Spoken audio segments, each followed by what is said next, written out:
58.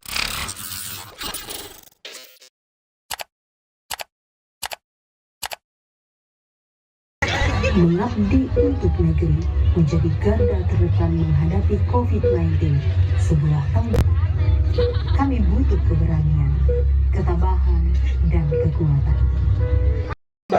Di bawah binaan Saka Bakti Husada Puskesmas Jamba bersama Dewan Kerja Ranting Jamba.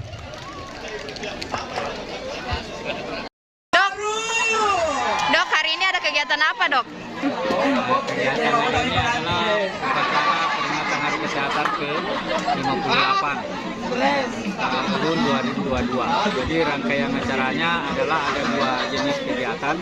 Pertama adalah kegiatan pembukaan, kemudian adalah yang dirangkaikan dengan pertandingan, kemudian yang kedua adalah kegiatan pengabdian masyarakat. Dalam hal ini bakti sosial yang akan dilaksanakan selama 3 hari, Kamis, Jumat, Sabtu. Jadi pengobatan ini kita lakukan pengobatan gratis yang dilakukan oleh dokter ahli dari rumah sakit dan pemeriksaan lainnya yang dibutuhkan di masyarakat Jamba.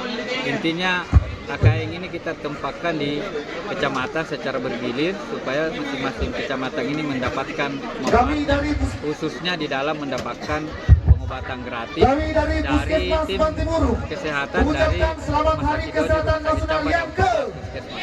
Hari ini ada berapa nakes yang ikut kegiatan? Jadi nakes hari ini ada beberapa peserta, 14 puskesmas, 2 rumah sakit, kemudian ada 18 organisasi profesi kesehatan.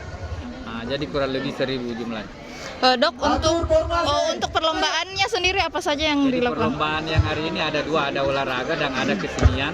Ini semuanya untuk meningkatkan solidaritas kekerabatan antara nakes yang ada di Kabupaten Bogor. Kabupaten saya itu tingkat Wiwerda. Pada apa? Wiwerda, Wisara. Kalau Wisara 100%.